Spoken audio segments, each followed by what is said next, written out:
यकीन मानिए, ब्राह्मणों के इस देवदासी प्रथा को जानकर और सुनकर आपके रोए तक खड़े हो जाएंगे और आपका होश फाख्ता हो जाएगा। देवदासी प्रथा, भगवान के नाम पर लड़कियों के जिस्म का सौदा। देवदासी प्रथा का घिनौना सच आज इस वीडियो में आप देखेंगे और सुनेंगे। इस वीडियो को शुरू करने से पहले आपसे एक निवेदन करना चाहूंगा कि अगर आपके पास हेडफोन हो या ईयरफोन हो, आप लगा लीजिए और अपने वॉल्यूम को थोड़ा बढ़ा लीजिए, जिससे आप इस वीडियो को महसूस कर पाएंगे। जिसके लिए यह आप बीती एक 11 साल की बच्ची की कहानी है जो आपसे कुछ कहना चाह रही है। देवदासियों की चीखों से गूंजते मंदिर के गुंबद। यूं तो मुझे आप सब देवदासी के नाम से पुकारते हैं, जिसका अर्थ देवता की दासी होता है, यानी ईश्वर की सेवा करने वाली पत्नी होता है। पर यह सच से कोसों दूर है। कुछ ऐसे जैसे दिन में तपते सूरज के नीचे बिना किसी आश्रय के बैठकर आंखों को बंद करके ये सोचना कि मैं चांदनी की शीतलता महसूस कर रहा हूँ। इस झूठ को जीते हुए मुझे 30 साल से अधिक हो गए हैं, पर मेरे जीवन की वह आखिरी बदसूरत शाम मैं आज भी नहीं भूली हूँ। रात का समय था, कोई दरवाजे पर आया। मैंने बोला, आई, कोई आया है बाबा से मिलने। आई बोली, अरे देवा, माँ आने वाले के चरणों में लेट गई। आपने क्यों कष्ट किया? माँ ने बोला, संदेशा भिजवा देते, हम तुरंत हाजिर हो जाते। तब तक बाबा भी आ गए थे। बाबा भी वही कह रहे थे और वही कर रहे थे जो माँ ने किया। आने वाले ने एक नजर मुझे देखा और बोले, बहुत भाग्यशाली हो, बड़े महंत ने तुम्हारी दूसरी बेटी को भी ईश्वर की पुत्री बनाने का सौभाग्य तुम्हें दिया है। यह सुनकर मैं भी प्रसन्न हो गई। इसका मतलब दीदी से मिलूंगी। माँ और बाबा ने सारी तैयारी रात को ही कर ली जाने के लिए। अगली दोपहर हम मंदिर के बड़े से प्रांगण में थे। भव्य मंदिर और ऊपरी हिस्सा जैसे सोने से मढ़ा था। माँ बाबा मुझे झूठ बोलकर छोड़कर चुपके से चले गए। गर्भगृह से एक विशालकाय शरीर और तूंद वाला निकला तो सभी लोग सिर झुकाकर घुटने के बल पे थे। मुझे भी वैसे ही करने के लिए कहा गया कि मैं झुक जाऊं, मैं घुटनों के बल पे हो जाऊं उस बड़े से विशालकाय व्यक्ति और तोंद वाले और लाल लाल आंखों वाले व्यक्ति के सामने। रात एक बूढ़ी के साथ रही। अगली सुबह मुझे नहलाकर दुल्हन जैसे कपड़े मिले पहनने के लिए, जिसे उसी बूढ़ी अम्मा ने पहनाया जो रात में मेरे पास थी। अब मुझे अच्छा लग रहा था। बस मुझे ही देख रहे थे लोग, मेरी खूबसूरती की बलाएं ले रहे थे। मेरा विवाह कर दिया गया भगवान की मूर्ति के साथ, जिसे दुनिया पूजती है। अब मैं उसकी पत्नी सोचकर प्रसन्नता की लहर दौड़ रही थी पूरे शरीर में। मुझे रात 10 बजे तक साफ सुथरे कमरे में भेज दिया गया, जहां पलंग पर सुगंधित फूल अपनी खुशबू बिखेर रहे थे। कमरा बहुत साफ था, बहुत बड़ा था। बंद कर दिया गया कमरे में मुझे। मैंने भी सोचा, आज ईश्वर खुद मेरी वरण करेंगे। ध्यान रखना, ईश्वर नाराज ना होने पाए। वही बूढ़ी दादी अम्मा ने कमरे में झांकते हुए कहा और अंदर नहीं आई, वो वहीं से चली गई। 1-1.5 घंटे बाद दरवाजा बंद होने की आहट से मेरी नींद खुली। मैं तुरंत उठकर बैठ गई। सामने वही बड़े शरीर वाला था, लाल आंखें और सिर्फ धोती पहने, और भी डरा रहा था मुझे। कमरे में कोई और नहीं था। उसने दरवाजा अंदर से बंद कर दिया। मैंने सोचा, ये क्यों आया है? मन ने सवाल किया। मुझे तो भगवान के साथ सोने के लिए कहा गया था। सवाल बहुत थे पर जवाब एक भी ना था। वो सीधा मेरे पास आकर बैठ गया और मैं खुद में सिकुड़ गई। मेरे चेहरे को उठाकर बोला, मैं प्रधान महंत हूँ इस मंदिर का। ऊपर आसमान का भगवान है। ये देखो, ये कोने में यह विष्णु की मूर्ति है, ये वहाँ का भगवान है और मैं इस दुनिया का भगवान हूँ जिसमें तुम रहती हो। मैं भगवान हूँ यहाँ। यह कहकर उसने मुझे पलंग पर धक्का दे दिया, मेरी साड़ी खोल दी। मेरी नन्ही मुट्ठियों में इतना अकड़ नहीं थी कि मैं उसे मेरे कपड़े उतारने नहीं देती, नोचने से रोक पाती। एक ही मिनट में मैं पूरी तरीके से नग्न थी और खुद को महंत कहने वाला भी। उसने मेरे शरीर पर एक भी कपड़े नहीं छोड़े और वह पूरी तरीके से खुद भी नंगा था। उसने खींचकर मुझे पलंग पर पटक दिया। मेरे हाथों को उसने हाथ से दबा रखा था। उसके भारी शरीर के नीचे मैं दब गई थी। मेरे मुंह के बहुत पास आकर बोला, आज मैं तेरा और ईश्वर का मिलन कराऊंगा।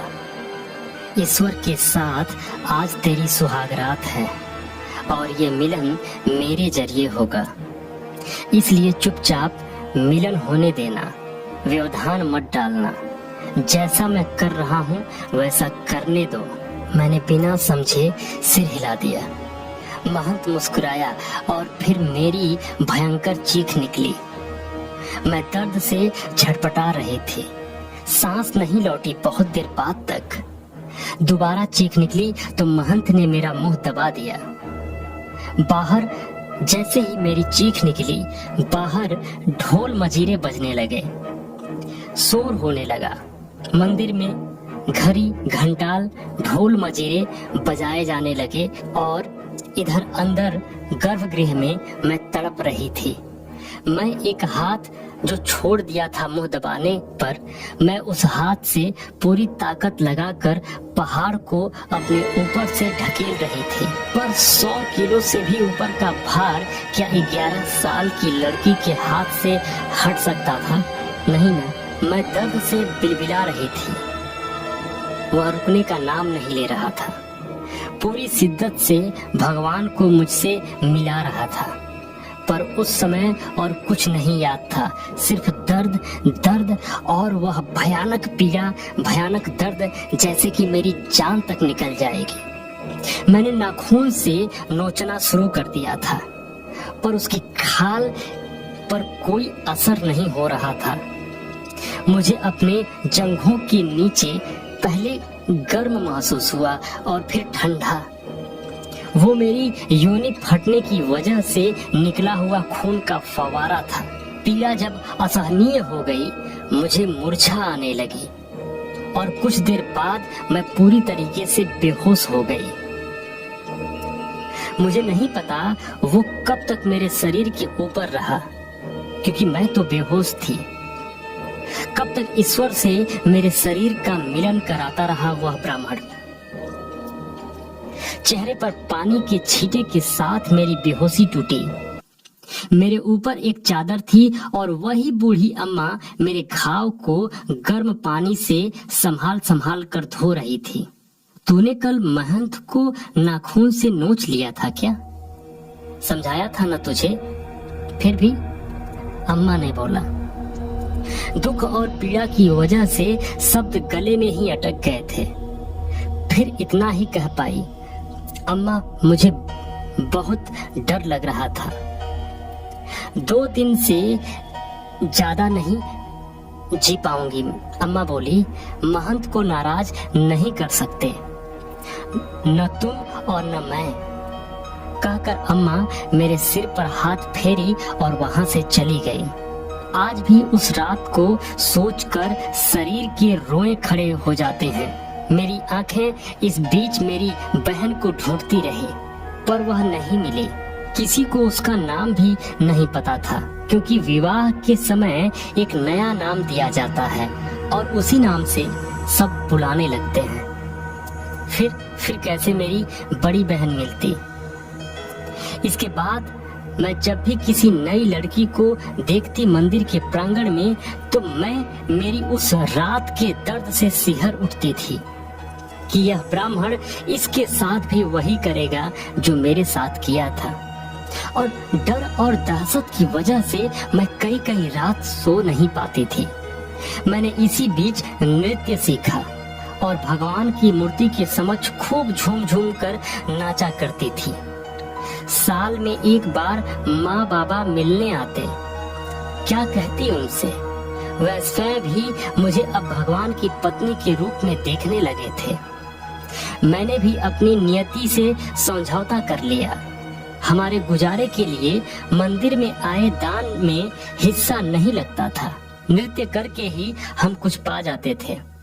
मेरी जैसी तमाम देवदासियां थीं, जिसमें हमें अपने लिए और अपने परिवार के लिए भरण पोषण के लिए व्यवस्था करना पड़ता था। मेरे बाद कई लड़कियां आईं।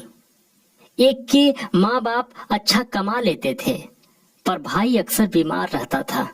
इसलिए पुजारी के कहने पर लड़की को मंदिर को दान कर दिया गया, ताकि बहन भगवान से सीधे संपर्क में रहे और उसका भाई स्वस्थ रहे। एक और लड़की का चेहरा नहीं भूलता मुझे। उसकी बड़ी और डरी हुई आंखों का खौफ मुझे आज भी दिखाई देता रहता है। मैं जब अतीत के पन्ने पलटती हूँ तो उसकी चीख सुनाई देती रहती है।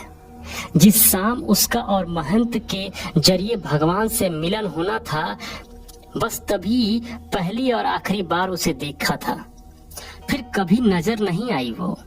बहुत दिनों बाद मुझे बूढ़ी दादी अम्मा ने बताया था, इस शर्त पे कि किसी और को मत बताना, कि उस रात महंत को उसका ईश्वर से मिलन कराने के बाद नींद आ गई थी और वह उसके ऊपर ही सो गए और दम घुटने की वजह से वह लड़की मर गई थी।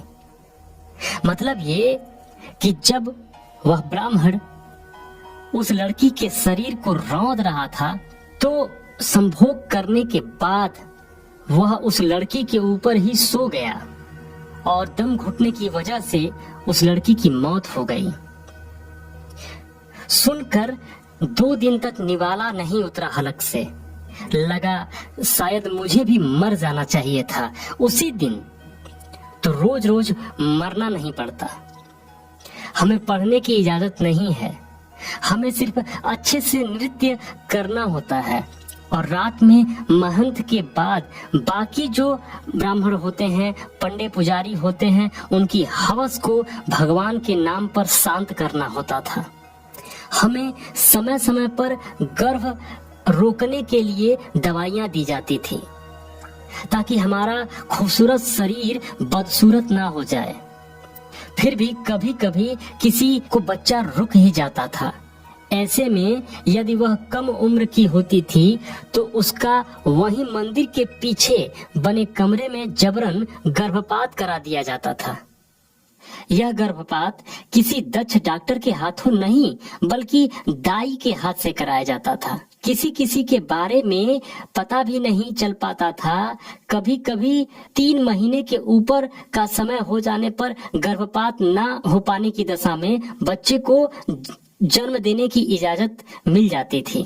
बच्चा यदि लड़की होती थी तो इस बात की खुशी मनाई जाती थी कि मंदिर में और उन्हें एक और देवदासी मिल जाती थी। मेरी जैसी एक नहीं, हजारों हैं। जब पुरी के प्रभु जगन्नाथ का रथ निकलता है तो मुझ जैसी हजारों की संख्या में देवदासियां होती हैं, जो ईश्वर के एक मंदिर से निकलकर दूसरे मंदिर जाने तक बिना रुके नृत्य करती हैं।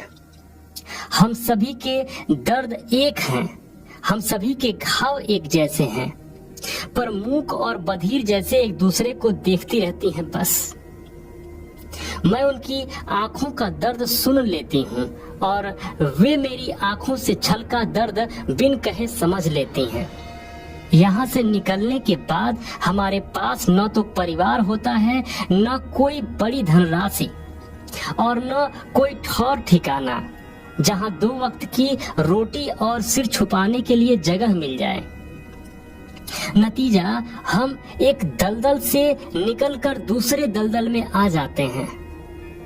वहाँ हमारा उपभोग ईश्वर के नाम पर महंत और पंडे नहीं करते थे, और वहाँ हर तरह का व्यक्ति हमारा कस्टमर होता था। न वहाँ सम्मान जैसा कुछ था, न वहाँ मुझ जैसी वहाँ ईश्वर के नाम पर वेश्याएं थीं। यहाँ सच की वेश्याएं हैं। यहाँ पर 100 में से 80 किसी समय में देवदासी ही थीं। वह सभी देवदासियां एक समय के बाद इन वेश्यालयों पर रहने के लिए मजबूर हो जाती थीं। कहने के लिए देवदासी प्रथा बंद कर दी गई है और यह अब कानून के खिलाफ है, पर यह प्रथा ठीक उसी प्रकार बंद है जैसे दहेज प्रथा। कानूनन जुर्म है, पर सब देते हैं, सब लेते हैं। ये प्रथा वेश्यावृत्ति को आगे बढ़ाने का पहला चरण है। दूसरे चरण वेश्यावृत्ति में और कोई विकल्प होने की वजह से मेरी जैसी खुद ही चुन लेती हैं। वहाँ जवानी को स्वाहा करने के बाद बुढ़ापा बेहद कष्टमय गुजरता है। देवदासियों का 2 वक्त का भोजन तक नसीब नहीं होता है। जिस मंदिर में वह देव की व्याहता कहलाती थी, उसी मंदिर की सीढ़ियों में भीख मांगने को मजबूर हो जाती हैं। पेट की आग सिर्फ रोटी की भाषा समझती है, पर बुजुर्ग देवदासियां एड़ियां रगड़ रगड़ कर मरने को लाचार होती हैं उन्हीं मंदिर के सीढ़ियों में, जहां पर वह कभी भगवान की पत्नी कही जाती थी। कई बार भूख और बीमारी के चलते उन्हीं सीढ़ियों पर खिसट खिसट कर दम तोड़ देती हैं। और हाँ, एक बात बतानी रह गई। वेश्याओं के बाजार में मुझे मेरी बड़ी बहन मिली थी। बहुत बीमार थी वो। पता चलने पर मैं लगभग भागती हुई गई थी उसकी खोली की तरफ, पर बहुत भीड़ थी उसके दरवाजे। लक्ष्मी दीदी कहते हुए मैं अंदर गई, जो उसका निर्जीव अकड़ा हुआ शरीर पड़ा था। मर तो वो बहुत पहले गई थी, बस सांसें निकलनी बाकी थी। 6वीं सदी में शुरू हुआ यह प्रथा आज 21वीं सदी में कर्नाटक, आंध्र प्रदेश, तमिलनाडु, महाराष्ट्र, उड़ीसा में फल फूल रहा है, लेकिन सरकार इसके ऊपर कभी ध्यान नहीं देती। ब्राह्मणों का यह घिनौना प्रथा आज भी जीवित है। मेरी जैसे हजारों सैकड़ों लड़कियां अपने जीवन को इस तरीके से दूसरे के हवाले करके पूरा जीवन उनका बर्बाद हो जाता है। ये है देवदासी प्रथा और ये है हमारे देश की सच्चाई। ये है राम राज्य की सच्चाई। ये है ब्राह्मणों के शासन की सच्चाई। क्या है ये? और मानवता का हनन लोग आंखें मूंद कर कैसे देख लेते हैं, कैसे बर्दाश्त कर लेते हैं, कैसे इस देश में सांस ले पाते हैं। यह घिनौना खेल कब तक चलेगा? सैकड़ों सालों से ब्राह्मण लोगों की बहन बेटियों को नोच रहे हैं, खसोट रहे हैं और मंदिर के गर्भगृह के नाम पर, मंदिर के नाम पर, भगवान के नाम पर नोचते हैं, खसोटते हैं और अपने हवस का शिकार बनाते हैं। कब तक चलेगा ये? कब तक चलेगा?